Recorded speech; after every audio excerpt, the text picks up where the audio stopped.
So it's a very confusing, very mixed up character, but that's also the fun of working on a character like that, is to make it so you feel like you know them in a weird way. Sword of Omens, come to my hand. I, Lion-O, command it. Thundercats, ho! And you're watching The Dorkening. We'll talk like 50 minutes. We can talk about Carl until he gets here. Indeed. If Carl walks in, we'll introduce him Talk as about well. the giant jellyfish lights over everybody. We need more Prevagen. I need more Prevagen. I can attest to that. Well, thanks everybody for coming. We're here to talk about anti-heroes. That there was always that great delineation between a hero and villain, but as I think audiences got more sophisticated, writing got more sophisticated, they started introducing anti-heroes, and the people on this panel could certainly talk to this subject. So, all the way on from your perspective, I don't know, but at least on my right, the esteemed writer and former publisher of DC Comics, Mr. Paul Levitz. A man who has spent a lot of time writing one of our favorite current characters, and that is Peacemaker. I said it right. Paul always catches me. Sometimes I forget, and I think of the Clooney movie, and I say Peacekeeper. Peacemaker, the great Paul Kupperberg. We hope that Carl Potts will be joining us, but also representing two great anti-heroes, Jonah Hex and the Punisher. And myself. And himself, the wonderful artist and writer, Jimmy Palmiotti. Thank you. Jimmy's always been my anti-hero. That's it. Thank you, I think. I understand. Absolutely. Paul, God, this is great because I'm really glad that you're here, and it gives me an opportunity too. During the deep sea explosion, a lot of new characters were introduced during that period, and there were some anti-heroes in there. But do anti-heroes appeal to you from a writing standpoint? Where are you on the idea of anti-heroes in fiction? Me? Yeah, essay question. Sorry. It's the intrinsic problem of having a couple of Pauls, Andy. Indeed. Yeah, that's true. I should say Levitz and Should Kupperberg. should I sit where one of you got Pauls are? So just separate the You Pauls? just need to bring another Jimmy. All right. Absolutely. I can put a different hat on. I don't think I ever spent a lot of time writing anti-heroes in any of the comics that I did. Partly because the hero images that I loved most as a kid were really the squeaky clean stuff. I grew up I'm much more of a Superman kid than I was a Batman kid. Yeah. So my natural tendency is to go in that direction. They're wonderful to write and they're wonderful to read because we love contradiction in characters, and that's always something that when I'm teaching writing, I spend energy talking with the students about. We're all somewhat contradictory people. We include some things that are sort of match the stereotype of who we are, whether you're doing that by gender, by age, by cultural background in some fashion or another. But what makes it most fascinating when we get together and we start talking in, first date or first time you're meeting someone and you learn, oh, you're a football player and you're a poet? The things that don't match what you're expecting become the most fascinating. And that's really what you're playing to in the anti-hero. You mentioned Jonah Hex. I was the assistant editor on Jonah Hex pretty close to the very beginning Carl. of it. Come on up. Come on. Carl Potts entering the room, everybody. Carl is much better at meeting deadlines than when it's not a panel. Absolutely. Have a seat. And Hex was really, in his original incarnation, a radical step for the Western genre in comics, because the traditional Western characters were very much either white hat or black hat. Right. That's what you did. And here was Hex, who was this much more complicated character who I think Jimmy made yet more complicated in his era. But contradiction, complication, that's what makes us fascinated with people. Fair enough. Absolutely. Well, why don't we take that tact and go to Jimmy, and we'll get to Kupperberg and Peacemaker in a second. But Jimmy, Jonah Hex came from that Man with No Name, Clint Eastwood period. But even before that, in the 50s, filmmakers like Bud Bedecker started to introduce anti-heroes in the 50s that weren't white hat, black hat, as Paul has said. And tell us about the roots of Jonah Hex that you saw with Tony DeZuniga and John, and forgive me, Albano? Albano, thank you. Yeah. And what you, Justin, and all those amazing artists. So for me, the anti-hero has always been the perspective of looking at the actual person, right? Because you could do something that in that person's place is the right thing to do, but there could be a group of people that see what you did as like completely wrong, and that's too much. So it's always been, for me, it's always been about perspective. And with Jonah, Jonah was a character, a wonderful character that was created, to sort of cut through the red tape of things. And he actually was a character that, even though he was cold on the outside, he was emotionally driven by everything he did, was about everything that happened to him. Yeah. Like he wore his scars on the outside and inside just as much. And when I was a kid buying comics, and Paul might understand this place, I used to go to a place called My Friend's Bookstore in Brooklyn.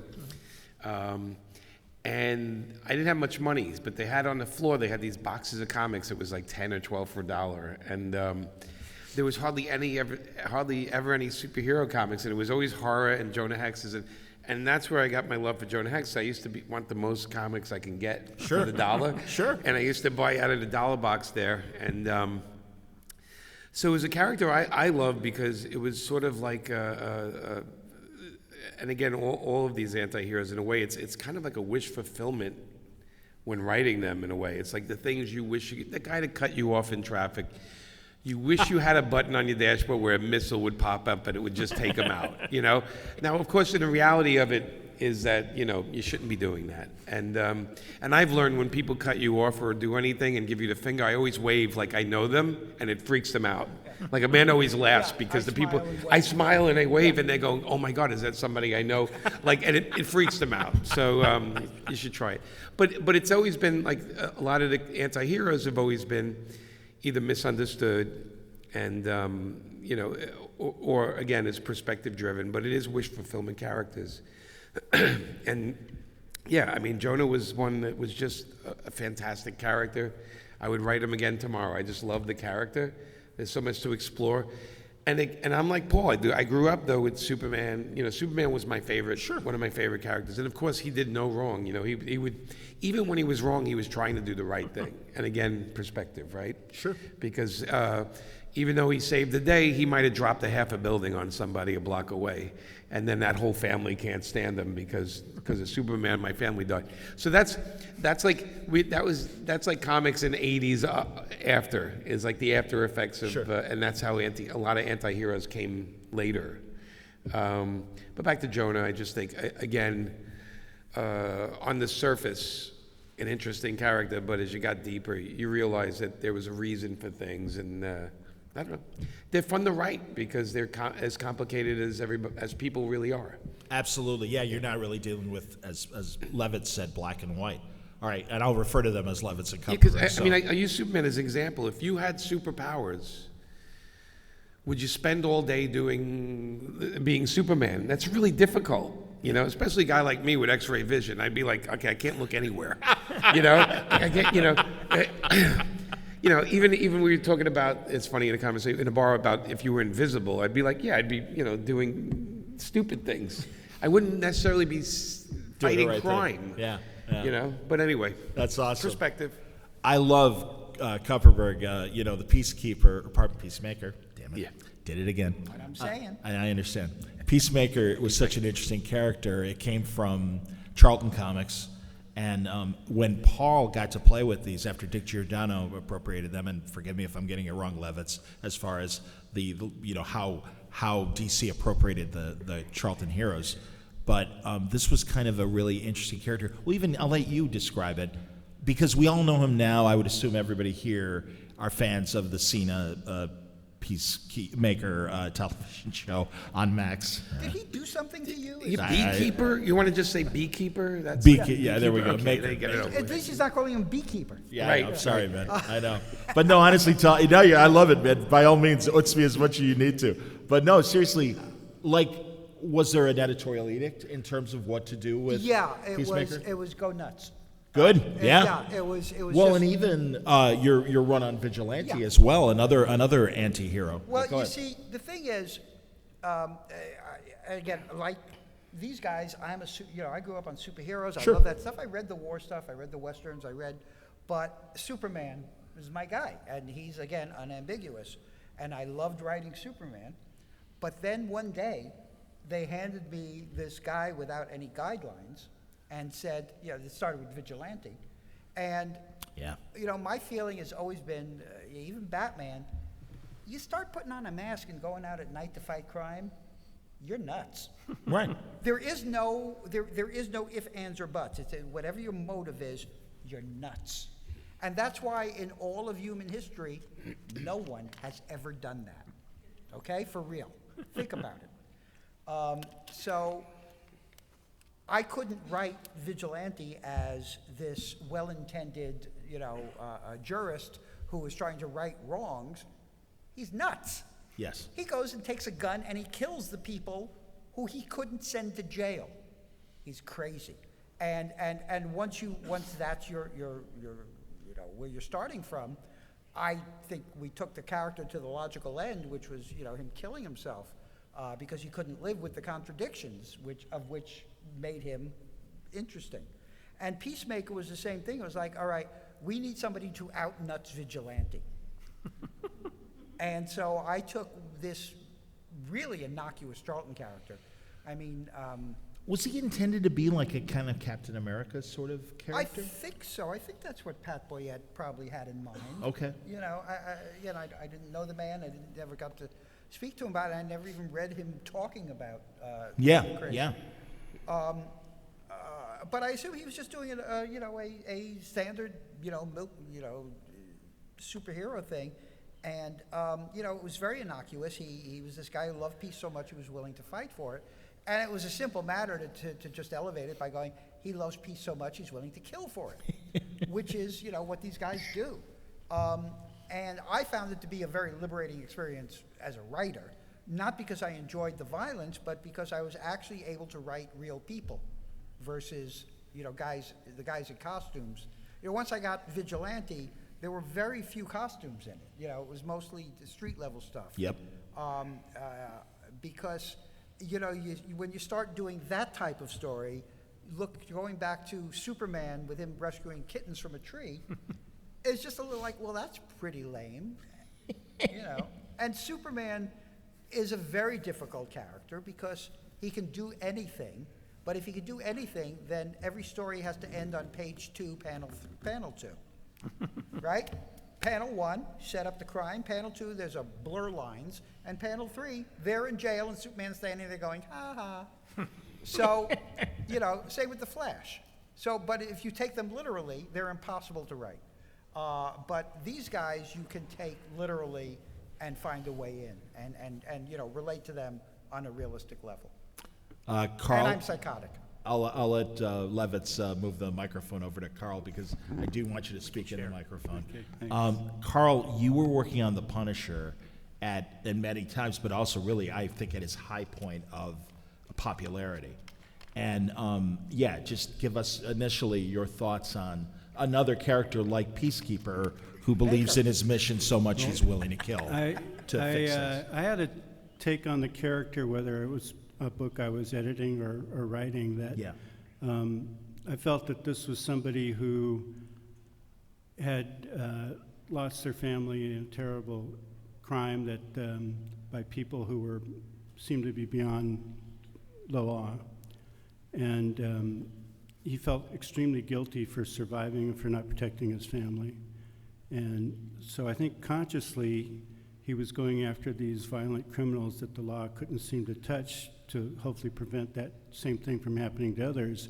But on a closer to subconscious level, he had a death wish. He knew if he kept doing this, he was obsessive, kept doing it, simply he'd be killed or maimed and pay the price he should have paid for family to protect his family.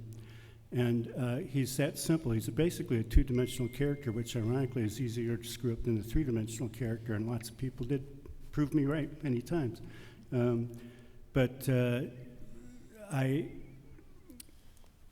think that there's, a lot of excitement and fun to see all the action and all that, and to see bad people, really bad people, get their comeuppance in fiction. I did worry when it would spill over into reality. I'd occasionally get a letter from a fan saying, I love the Punisher, I want to be just like the Punisher, and I'd just have to stop whatever I was doing and explain to him, this guy is miserable, he's obsessed, nothing pleases him, he never any satisfaction, it's on to the next thing, at some point he's going to get killed. Why would anybody want to be like this? And it made me wonder, for every person that wrote in like that, how many others were there out there thinking about that? And it was, I thought, could I be possibly being too subtle with the Punisher? That this guy's miserable, and anybody he gets close to isn't long for this world, but due to the nature of what he does, the trouble he brings to himself. He never gets a feeling of satisfaction. It's just on to the next thing, on to the next thing. And I was amazing the number of stories we could generate based on that basic, simple setup. But I don't know, I think some people just found it an easy way out to just try and take them more and more extreme, or shooting litter bugs and jaywalkers and all that kind of stuff, which I thought was just like a cop-out. It was weak writing. But if you need to know what's at the core of your character and have all the stories spring from that. Sometimes it's, putting the character in situations where they're tempted to do something different, but reality whacks them around. And other times they can be sort of a catalyst for some other character story arc. It's like during the period of the Hulk, when it was the Hulk smash days and all that, it's really hard to have much of a character arc with that. So it's usually how the Hulk's presence was affecting other people. So you could do the same thing with a character like the Punisher as well. I think that the stories where Daredevil, Spider-Man, and the Punisher are all together, and certainly as the Punisher was introduced in Spider-Man as a contrast to this guy trying to do good, was really intriguing. And also the Punisher being created from that Death Wish Charles Bronson period, the men's adventure novels, The Executioner, Dirty Harry. Absolutely, Dirty Harry. Yes. So yeah, kind of jump ball. Jimmy It was dead center, The Executioner novels. That's what Jerry was looking at. All right, if you didn't hear him, and I'm glad you said that, Paul, because yeah, I've also wondered who came first, The Executioner or the Punisher. So that's great to hear. Jimmy, you've spent time. Wasn't the Punisher a reboot part of Marvel Knights, or no? Am I misremembering? It was. When we were, Joe Quesada and I were hired to do the Marvel Knights, Punisher was canceled. So part of our deal was we were going to take 4 books and put our own take on it, And Punisher was, we were trying to grab the characters that were around Midtown Manhattan, and so to speak. So that's why we went for Daredevil and Punisher, and it just grounded. And then I'm a huge Fantastic Four fan, so I right away went for Black Panther and Inhumans because I love those characters. But the Punisher was one we knew. At that point, they had the Punisher comic, Punisher Warzone, Punisher War Journal. They had like so many, and then Jarmita Jr. and I think it was Chuck Dixon came back and did another Punisher book. And when we got it, we were like, we need to do something that's going to shake the character up. And we know people aren't going to exactly love it, but we need to do something different. So we had Punisher go to hell and then come back as the spirit of vengeance from hell. We kind of had fun with it. But at the same time, we wanted Steve Dillon and Garth Ennis to do a series, but they were finishing up Preacher at the time. Yeah.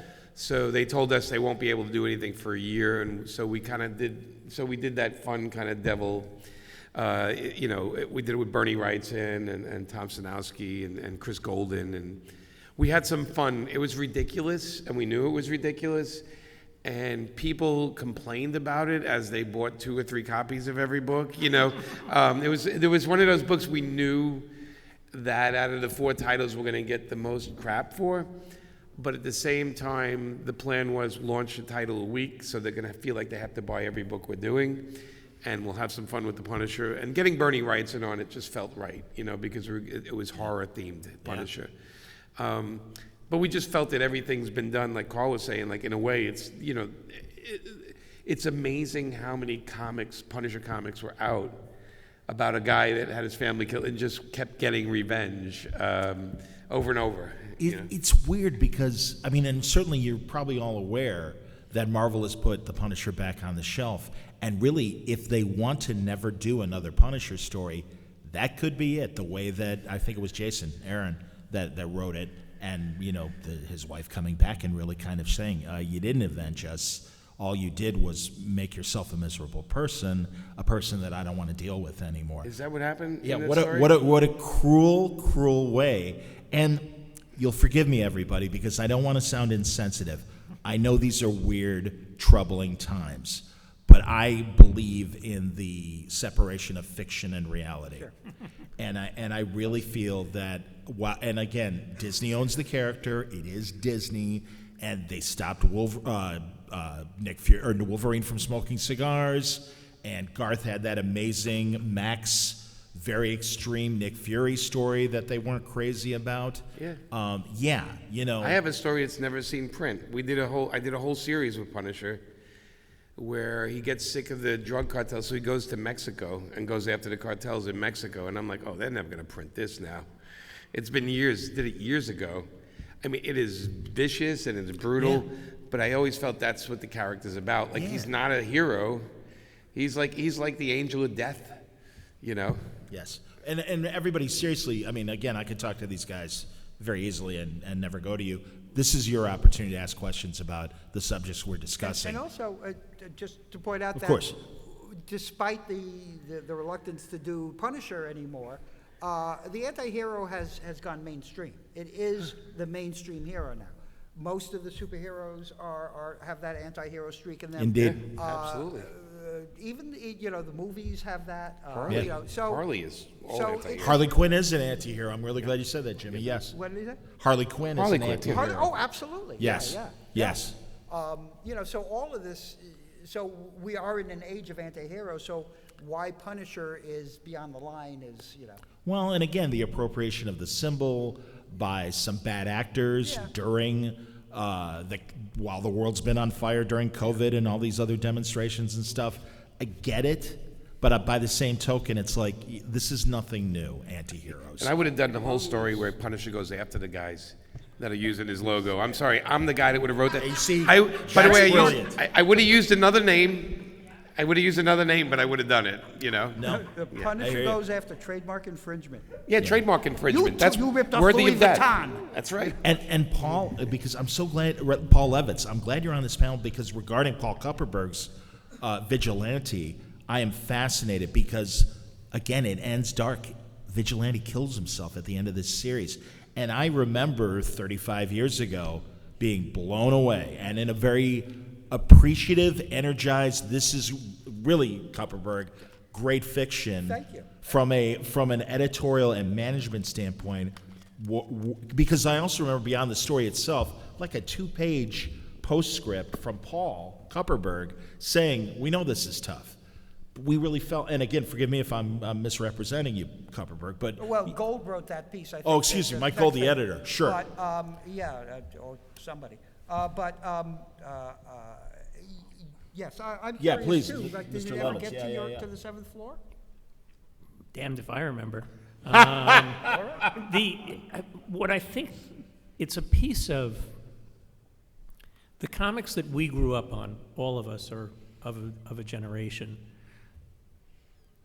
Had to be never-ending stories, and regardless of whether you were dealing with a hero or an anti-hero, even a Jonah Hex, as well as a Superman, it meant that as a writer, to some extent, you were writing in mittens, because there's a phrase we use, a zero-sum story. You know, Lois Lane is not going to die. Not for real. Superman, Jimmy Olsen is not going to die. How do you add emotional dimension to the story? The most powerful stories you can write have beginnings, middles, and ends. And I think what the vigilante piece that you're talking about here is representative of the fact that in the 1980s, we got to a stage throughout the comics industry where we became comfortable with the idea that we didn't have to write everything as a perpetuity. Some things were, we weren't really going to kill Superman. Shh, sorry. It was not actually a marketing scheme back in the day. We thought it was just going to be a story. We'd killed him before, and he'd come back. We got lucky, I guess. But for the characters who were not that level of brand equity, they were not a Superman or a Batman, whether you were dealing with something that was being freshly created like a Watchman, or something like Vigilante that was a success for us for several years running, and we probably could have gotten a couple more years out of it in it, and maybe it still would have been around. You had the opportunity to say, no, what would be the right ending for this story? And when a writer or an editor walked in and said, you know, it's time, we want to do this, it's come to that point, it made sense at that moment in a way that nothing did before. And it was a real evolution in the form of mainstream comics to be able to write to a real ending. Carl Potts, you know, again, what they did with the Punisher now, you know, it's interesting. But yeah, any thoughts of anything we've been discussing? Right? I'm afraid I haven't read a lot of the recent stuff. The few times I've tried, for the most part, I've been kind of frustrated because, like I said, I had this vision, and to me, like, a lot of the stuff didn't seem like the character to me. One thing you were talking earlier about sort of the ramifications to the real world, that I think I've gotten myself in trouble on a few podcasts recently with the far right from my view, because when I saw, you know, that there were police using the skull as the last thing I want my police identifying with is a vigilante. And then even the military, you know, the only military unit that should ever be identified with the skull is the goddamn Waffen-SS. And to me, like, the U.S. troops should always try to be the liberators and the helpers and all that as much as possible. And, you know, how can, you know, some kid in a war-torn area that, you know, is looking for medical help or food or something like that, you know, go up to some guy who marches up with skull or multiple skulls on him? It makes no sense to me. Yeah, I've gotten myself in hot water with a few folks over that point of view. You know, that brings to mind a story I wanted to tell based on the title of the thing. It's interesting that there isn't a positive flip side to the word vigilante. So I'm home one Saturday, God, 20 years ago, whatever it is, the phone rings and it's Chris Nolan. He's working on Batman Begins, the first of the trilogy. And he's stuck on a word. And he says, so Paul, what is the word that is to vigilante the way freedom fighter is to terrorist? You know, when you think about the lives of people, I'm Jewish, so it's easier for me to do it from Israeli history. Menachem Begin was a terrorist. There's no argument about that. He blew shit up. He blew people up. But in the eyes of the Israelis, because the people he was blowing up were the people who were the colonial power, the Brits who were in control of Israel at the time, and his Erdgun gang was part of the sort of paramilitary force that leads to Israeli freedom, he eventually becomes acknowledged as a freedom fighter and becomes an acceptable politician. And Chris couldn't find the word that is the positive spin on what a vigilante is, because there ain't one. Boom. I couldn't come up with it. I called Denny, who knows more. Denny O'Neill. Yeah. Denny O'Neill, who knows many more words than I do. You know, we called around to 3 or 4 of our writer buddies. Chris obviously, who's much smarter than I am and a much better writer than I am, please go see Oppenheimer. I did this weekend. It's some amazing performances and, as always with Chris, an amazing script.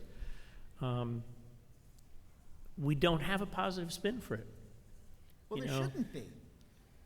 Because it's a dangerous thing. Sure. Right? We started out, all society was full of vigilantes. That was justice before we had real justice systems. Oh, somebody killed my best friend? I'll go out and kill him. That's how we functioned as tribal people. And thank you, I appreciate it. Well, nobody killed you yet. Yeah. If they do, we'll work on it. They'll hunt them down for me, thank you. Sure, I promise. We've gone past that. And they're interesting to read about because they are kind of wish fulfillment, because there's this primal part of us that goes back thousands of years that says, yeah, I should go kill anybody who they killed him. That's bad. I don't want him to be dead. I am as left as they come. I mean, I describe myself as left of Mao Zedong. And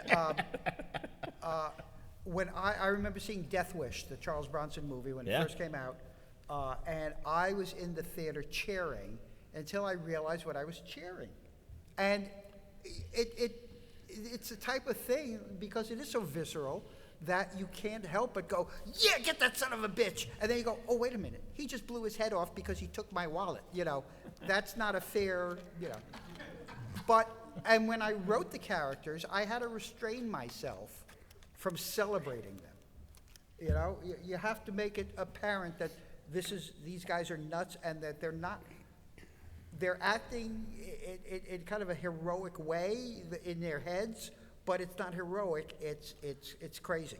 Again, we get back to crazy. But it's complicated, and I think that's what makes it intriguing. And also, Paul Levitz, the sanitization of Batman, and I'll do my bad Adam West as a duly deputized agent of the law. And when that happened in the 40s and Batman became, oh, Batman, so nice to see you, and you had Robin and all that stuff, the vigilantes started to disappear. I miss when Batman was Grand Marshal of the parade. Those were the good old days. No, and every era of Batman you can find joy in and stuff. But it was amazing that in the late 60s, Denny O'Neil, Neil Adams got back to basics, and even then it was still a mostly justifiable Batman. Maybe it was Frank Miller and Dark Knight Returns that returned that real extreme vigilantism. Please speak on that. Again, we're in that period in the 80s of unshackling. A lot of it is the fading of the comics code as a relevant force. More significant is that our audience is changing. We're now selling most of our comics through the comic shops. The comic business that at least the three of us came into, Jimmy comes into the business a little later professionally. The three of us come into the business when the assumption was we were producing comics to be read by 6 to 12-year-olds. And maybe there's a few 14 or 16-year-olds hanging around. We're not so sure. We're not so sure about those guys. But suddenly, with the comic shop, we were producing material for 16 to 30-year-olds, 16 to 25-year-olds. Well, you can tell a more complex, more sophisticated story, and the editorial departments are a little uncomfortable in it. And you have this evolution that is 2 steps forward, 1 step back, 1 step sideways at both DC and Marvel.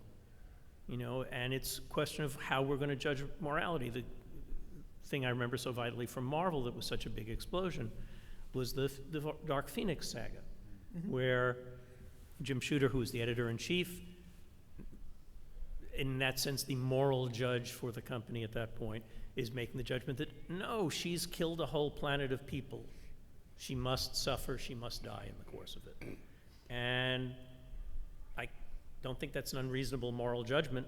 It was a very traumatic thing back and forth between him and Chris, certainly at the process. And you could see how the story could have been a brilliant story either way, and Chris certainly solved those problems. At the same time with Batman, it's sort of Frank's coming in. He has this idea for doing this Dark Knight series. Jeanette, as our editorial conscience in the process, is a great believer that, you know, comics can do anything if you do them well. And she empowers him to break all the rules. And at the same time, Dick Giordano, Denny O'Neil, who are sort of line editing the project, are a little nervous and a little uncomfortable, and the conversation's going back and forth, and there's a lot of tension. And the rules change in the process. They're all stories, right? This isn't the real world. We're not going around killing people. But we are playing with cultural icons that matter to people, whether you're talking about the X-Men or you're talking about Batman or Superman. And what you do matters. I go to see the first of Man of Steel, the first of the Superman movies after I'm off the desk, and Superman doesn't save his father. Yeah. I'm so with you, Paul. Because he's going to preserve his identity that way? By the way, super speed. I go back to super speed. It made no sense. That scene just, Yes, that is. yeah, everyone in the theater was like, what? Yeah. Yeah. Good What is Lord. going on here? Yeah. So you're playing with things of great importance to the world, and you have to play very carefully. And look, I'm not saying that the guys who worked on that movie were uniquely problematic. I wrote things that I would rather have disappear from my listing. We all have bad days. Nobody spent $150 million or something like that on anything I wrote, that was Right. good or bad, but we goof. And when the limits change, when the rules change, it's a more challenging moment. What are going to be the new rules? How are we going to tell stories now? And some magnificent things happened as a result, I think and there's some also, challenging things. Yeah, I think there's also a gestalt thing among writers that when writers see something that they like, they go, I want to do that. And so, I recently did some deep dive into The Killing Joke, Batman the Killing Joke by Moore and Balin, a book I've always hated. I love the art, beautiful art, but I hated the story because that ending just wrong. Just, I didn't. The very end where Joker and Batman are I think talking? I think That's really interesting because that's I hateful, kind of yeah. like the depending on your perspective, No. did he kill him? Are they literally just He laughing? Did, Moore says no. They did not. He did not kill. I did the research to find out what was going on because I was going to smash Alan Moore, and then you read you read it and it goes. I never expected everybody to copy it. I was telling a story, Sure. and everybody decided to do what I did. Mm-hmm. That wasn't my intent. My intent was just to do this one story. I'm sorry I did it. Paul Levitz did editorial take it that again it was an Elseworld. Yeah. I just literally saw it as a moment of clarity from the joke. I mean, that whole scene, not just the very ending, but the whole scene of Batman going, listen, this is going to end badly. One of us has to break. Please let me help you. And Joker is suddenly saying, I'm beyond help. And then the joke happens, and I suppose it is a killing joke. Did you guys think that Alan and Brian killed him? I don't think so. No. It was an enormously powerful book. We knew it would be extraordinarily successful. Brian put several years of work into it. Alan was at the top of his commercial form at that Indeed. point. There's things in it that I probably would not have signed off on if I was the final vote. I think the Barbara Gordon. the crippling of Barbara, Yeah, cruel. Well, it's not just the crippling. I mean, We he read assume- the way. Rape and crippling. No, Yeah, that was- a tough story. On the other hand, if you're telling stories for a mature audience, for an adult audience, and that was in an adult format, Yep. you could judge the book by the cover in a certain sense, by the cover price and the packaging of it. This was not going to go in the hands of an 8-year-old. shit like that happens. And to not have it a part of the fake world that our characters live in is, in a sense, a kind of cop-out. If you're going to have these very unsanitary characters, certainly like Alan's take on Batman would be, run around in a sanitized world, I don't know. Mercifully, it was not my judgment to make, so... Yeah, but my point was that, Frank followed up, that was like a year later, was Dark Knight or so? Was that? I'd say they were probably written almost simultaneously. Or I was even going to say maybe Dark Knight was before it, but I could be Okay. wrong. Well, Could Dark Knight absolutely comes be wrong. out first, but it took forever for Killing Joke to get Okay. finished. Okay. Okay, so Okay. it was just something in the air, they happened to do similar Yeah. themes, okay. Jimmy, I'm so glad you, and please, sir, step up, and I want a question, but before you do, I'm so glad you brought up Harley Quinn, because we have, and also, your own creation, Painkiller Jane, also an anti-hero. So, but I love, and Harley, first of all, what you and Amanda did with Harley was great, and it was this parody, but you boiled down the original creation. This is a psychotic woman that started off in love with the Joker, and has since become, as I've told you a million times, and I love it, that it's kind of their spin on what Will Elder did with Little Annie Fanny, where Harley's just having a blast in the DC universe, and it's become this great thing. Yeah, But, when we were offered Harley, Dan DiDio asked Amanda and I to do it, and we said we don't want to write a book about an abusive relationship. And especially I'm co-writing with Amanda, and Amanda is like, all she sees is the fun of that character. So our spin we love the character. I mean, of course, Paul Dini and Bruce Timm created this fantastic character, but if we're going to stay on it for a while, we have to do what we want to do. And again, for me, it's like I can't write a Joker Harley comic. I'm not interested in that horrible relationship. Yeah, it's cruel to put her through that. And Amanda's take was, no girl wears the same outfit every day, and she started changing the costume all the time, and it kind of caught on. But it's funny because it wasn't a character we were even interested in, but sometimes in comics, sometimes you get the right team on a book that you never saw coming, and that was definitely for us. Amanda and I just would write it together, and we'd be trying to make each other laugh more, and I think that comes through when you read the comic. It was like that kind of, and also it was also some cruel stuff thrown in there, but like with a funny take of it. And it's a humor thing. Well, it was a Bugs Bunny cartoon. It was, well, we actually pictured her as Bugs Bunny. Yeah. Like That's she interesting. was I hear the you. troublemaker that would just give somebody a stick of dynamite that was still lit and say, go ahead, take it, it's a great cigar. I mean, the other piece of the puzzle, though, Jimmy, you talked about, and you're right, sometimes a talent or team of talents gets cast on a character and lightning happens in a bottle. And that certainly was the case there. But it's also when the overall zeitgeist changes. Right. And that happened at the same time process as you're moving towards the world of Frozen and girl empowerment in a different kind of fashion. Yeah. And it was a different piece of that. It was not, okay, Frozen is still, Elsa is still the blonde, classic, super sweet princess. She's just not empowered by having a prince. She's empowered by taking control of herself. Right. You're a whole other step. This becomes the first part of that same female thing that we were talking about in terms of the primal thing of, well, if I had a hammer, I'd knock the shit out of him. Right.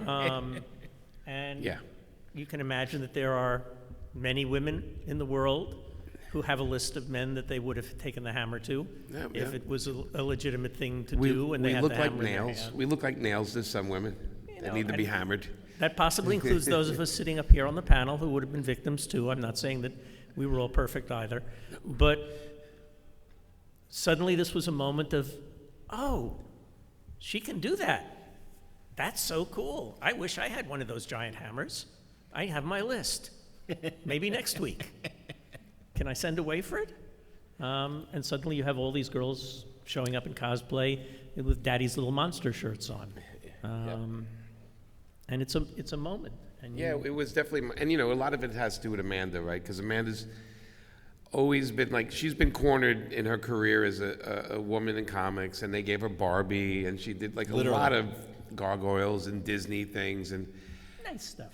you know, and it was stuff that, and Amanda is, you know, the person who told me, you know, I saw Star Wars 22 times in the theater, Terminator is my favorite movie, and it's like, so she's like that, she knows there's that audience of women out there that want to have some of that fun in the thing. And again, with her thing with the costume, she was, the first time she drew Harley, she started putting padding on it because she says, well, she has no superpowers, so she should have padding. And all of a sudden she realized, like, oh my God, she looks like a roller derby girl. And Amanda's like, well, let's go to the roller derby and steal some ideas from the roller derby. And it's just a lot of things. Again, like Paul, exactly what Paul's saying. It's like the universe was telling us to go this way. Yeah. And I had a philosophy that if we kept her in Gotham, she's always going to be a Batman supporting character. So the first thing we did is take her back home, which was Canarsie in Brooklyn. Paul Dini and Bruce Timm. Paul said she's from Brooklyn, and I said, okay, you're giving it to the right person now, because I'm going to put her in Coney Island where nobody would blink if she walked down the street. Like, it would just be another person. But again, the right place, the right time. I want to make sure. Yes. I wanted to ask Jimmy about that. I worked in a psychiatric adolescent women's hospital, and the young ladies loved Harley Quinn. They knew I was the geek, so they gave me your book to show that she was a good person. And I read it, and I was really conflicted. I mean, she seems like she has a good heart, and she chops people's heads off and flies them through the air. And I mean, I still wouldn't want my son to date her, but he's 20. But I could I felt like I got to know them better, because in your book anyway, some terrible stuff happened to Harley. Yes. And she was tortured and put in a white vat by the Joe. I mean, she was tortured, and now she's pissed, and she's a powerful woman, you know? Yeah. So you got me feeling really conflicted. Was that the intention? Yeah, you should be conflicted, because it's not a real person, right? So it's a comic book character. But we took a lot, so there was a lot of care in writing the doctor parts of when Harley was trying to give advice and stuff. And, you know, Amanda and I, we had some therapy lessons to give us all the information we needed to work in there. But we actually would run stuff by people like, you know, is this right? Is this the right thing to say to somebody going through this? And then we'd also learn to throw it out the window, because the fun about Harley is you never knew what she was going to do. And that was the fun of the comic, because we were not asked to do a bad guy versus good guy comic, right? We were told to do stories of Harley. So your 100 and something episode comics of that character, it's never really about her versus a bad guy. It's always about what she does every day. And Amanda and I always kept the camera on Harley. Instead of making the supported characters more important or getting lost with the characters, we always kept it on Harley. And I think part of that would be the quiet moments and the time where, you know, Harley would do this crazy stuff, and then she'd see a guy, homeless person, and she'd get some food from him and sit with him and talk to him for a while. And we've had stuff like that in the book, and I said, you know, it should be, we want to write the characters complicated as real people are, because we're all complicated. And so there's a lot of Amanda and I in that character, minus the severing heads and stuff. We don't talk about that. And but we just felt like Amanda and I really related to parts of it. So you were saying some of the girls in there like the character, because she stood up for herself, and she didn't have to rely on anybody else to do it for her. And she did everything with passion. So as much as she was passionate about going after good guys or bad guys, she also was protecting animals, and she was always about taking care of people, and her friends were everything to her. So it's a very confusing, very mixed up character, but that's also the fun of working on a character like that, is to make it so you feel like you know them in a weird way. And that was our whole goal with that. Where I related was her friends were fucking nuts. Absolutely. Like my friends are. I mean, everybody I know is a little crazy. Everyone in comics is a little insane. Clearly. The people, we're the sweetest group of insane people I've ever met. They're just, That's fair. I will say, like, Although, I was going back to Jonah Hex. Yeah. I think the sickest story ever told was the Jonah Hex story, and I think you'll know which one I'm talking about. Larry was editing it, Michael and Russ. Yeah, it was the death annual. of Jonah Hex. right.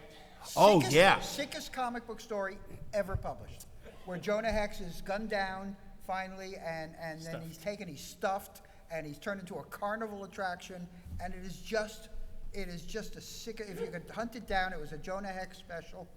It's a great story. That book messed with me when I was younger, and because I had 3 copies of it because I loved it, and when I got to write All Star Western, I did 3 issues where all that happened, but at the last minute, the guy they stuffed wasn't Jonah, and Darwin Cook drew it because Darwin Cook insisted he draws that story because I gave him the story. He says, I'm drawing that where it's somebody else. It's not Jonah, and then it ends with Jonah and Tallulah Black going off into the distance on a boat because Darwin said, I want to do this story because I want to end it in a way where Jonah just lives forever in everybody's hearts. But he said, but I said, well, I don't want to insult this story because this story is the greatest Jonah Hex story ever written. And we kind of managed to work around it, and it was kind of fun. That's awesome. Yeah. That's fantastic. Sir. Hey, how's it going, guys? I had a question for Jimmy. You mentioned something about the Mexican cartel issue not coming out. What was the reason behind that? Well, one day it will. It's One just day the timing in the world. A lot of these guys will tell you a lot of stories are done, and then they put them in the drawers just in case the guy misses his regular Inventory stories. Yeah, inventory stories. So we do them, and the world changed since I wrote that story, and so it might sit there for 10 years. It might not ever show up. I have books that I worked on that never were printed. Was it something the publisher was like, we don't want to touch the No. subject matter just It's yet? actually just the timing of the world around it. It's not the that, story. That does happen. There was a Hellblazer story that Another anti-hero. that entitled "Shoot," and it was about a school shooting, and the punchline to it, if you will, was sort of an ending that was sort of could be construed to be ambiguous to make the victims having wanted to be shot. Wow. And it comes through the pipe right about the time one of the big school shootings hits. Right. And the people who are working on it are very excited. They think this is a great PR opportunity. And I spike it. It's a good story. It ultimately came out in some other form years later, one of the collections. Yeah. But it was completely inappropriate to have out at that moment when people were suffering in that fashion. Gotcha. Yeah, sometimes it's better just to let it sit for a while. Let it sit for a while. too Yeah, soon, it'll kind come of- out one day, but it'll Right, sit. right. There's nothing in it specifically, but because of the appropriation and all that kind of stuff, they decided to let it chill, and they have a new take on the Punisher, and that'll go for however long that goes, and it'll wind up. Maybe when I die, they'll put it out as like hey, look, Jimmy died. Here's a book he did. Go get it now. Yeah. Oh, it's Sir, ready to go. I you, was going bud. to say, Appreciate I it. want to make sure because we're running out of Thank you, guys. time to get this last fan question in. I just had a question about the use of humor in vigilante stories because in the 80s, the Punisher was always grim, Vigilante was always grim, Peacemaker was grim, but a little bit more obviously office rocker. My default setting is humor. So when I don't put it in a story, I'm restraining myself. Vigilante, I kept it out of there. But Peacemaker was so over the top. I mean, I was playing it as I was deliberately going over the top with the craziness and the Nazi background and hearing the voices in his head, in his helmet. So it was just all totally over the top, insane. Well, that does bring me to a question because, Jimmy, you worked on Garth Ennis's initial Punisher run with Steve Dillon. Yeah. The Punisher was the straight man, but there were absurd things happening around him. Yes. And wacky characters. Yep. And then now we have what's the guy's name? B-Maker, that character John Cena plays. Yeah. Peacemaker. Yeah, Peacemaker. I know. Oh, He's messing with you. Messing with that guy. He's messing with you. But the Peacemaker series, the John Cena one, the Right. character who's very much in Over the that, top, yeah. very way over Yeah. the top. So I was Well, wondering if that's, y'all yeah, could I mean, it's talk based to on, that. partially based on what I wrote. In fact, the whole ending, of the season where his father is dead, but, comes and sits down next to him on the porch, it's like, well, that's straight out of the miniseries. And James Gunn has been very generous in Excellent. in saying that the influence that John Ostrander and I played on Peacemaker and Suicide Squad and all that. So That's awesome. Humor is tough. I think humor in books is kind of tough. When humor doesn't land, it really doesn't land. I can't remember the title, but there was a Kevin O'Neill drawing where the bad guy goes, "Hey kid, where do you live?" And the kid goes, "New Jersey," and you just see his foot up in a dot in the sky, like the bad guy kicked the kid all the way to New Jersey. And I remember laughing at this panel for like a month. I just was like, "This is the greatest page in comics," because it made me laugh out loud. And it's hard to do. Like humor everything has to be in sync. The art, the writing, and everything. yeah, no, it's all of a piece.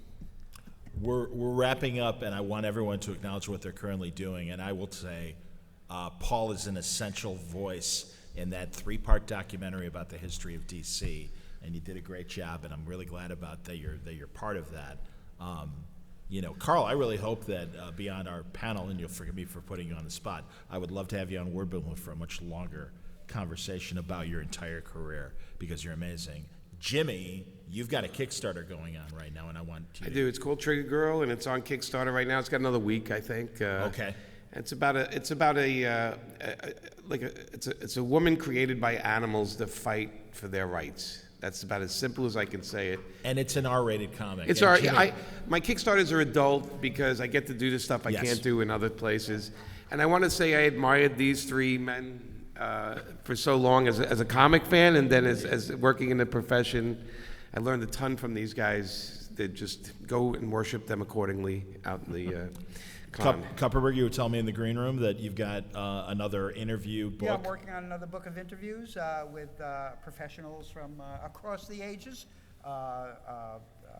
Hopefully that'll be kickstarting around October. And his first 2 volumes, Direct Conversations, as I understood it, Direct Comments, yes. direct comics, excuse me, Direct comments, Comments just and like Direct Peacemaker, Conversations. Peacekeeper. Direct Comments is a collection of these in-house DC interviews they did for the DC in-house DC Currents. DC Currents was Direct Currents. Dir- It part- was say, there you the go. comic shop giveaway Okay. in the late 80s and the 90s. We'll get it out. Levitz, I know Levitz like Jesus. Such shut up. You're getting it wrong. You're getting it wrong. This is the first panel I've been on that really needed a proofreader. I'm sorry, man. Levitz is never going to want to do Word Balloon again after this, and I don't blame him. But Paul, what else have you got going on? A lot of teaching. Where are you teaching at? man? Send your children to Pace University. I teach undergraduate course in the English department. I teach in their master's in publishing program every couple of years, this fall being one of them. I get to co-teach the American graphic novel at Columbia University with one of their real professors who's a tenured professor of Yiddish and will do anything to not teach Yiddish. A guy named Jeremy Dauber who wrote a lovely history of comics that came out from Norton about a year ago. But we always have a lot of fun, so send your children to me and I will corrupt them. Indeed. And occasionally writing things and sitting on the board of Boom and doing weird projects that amuse me from time to time. Excellent. Carl, yeah. I do a lot of teaching as well. I teach undergrad classes at School of Visual Arts in New York and also continuing ed classes. In fact, I got a flyer at my table if you want to come by later for the continuing ed classes. I've been working on a never-ending project that's near and dear to my heart. I've teamed up with Bill Reinhold. It's a very large World War II graphic novel based on my family's experiences in the Philippines during the war. Wow. And he's doing the finished art in ink washes that we then scan and turn into sepia tones, so it looks sort of like faded newsreel footage. It looks amazing. I've got some pages of that. Well, certainly in your editorial capacity, working with Reinhold back in the day and Mike Barron and so many great Punisher stories, that really is exciting. If again, not to put either Levitz or Potts on the spot, but I would love to talk to you guys from an academic standpoint what you're doing. I've talked to Diana Schutz and other teachers that are comic book professionals and talking about how they've been able to get comics into, honest curriculum and stuff nowadays. And I think that's wonderful that that's happening because we all know how great comic books are. There are 4 examples of why comics are as great as they are. Thanks to Paul, I literally wrote the book on sequential visual storytelling. for the See, DC there you go. Comics guy. Absolutely, man. Well, there's another reason to have further Edited conversation. that, didn't I? I almost edited that, as I recall. Maybe. Yeah, I think so, yeah. That was too long ago to remember. I know. We had brown hair then. Guys, I'm sorry my observations got in the way of what was an amazing conversation between these four creators, and I know you all appreciate it as well. So let's give a hand to everybody for being here. Excelsior!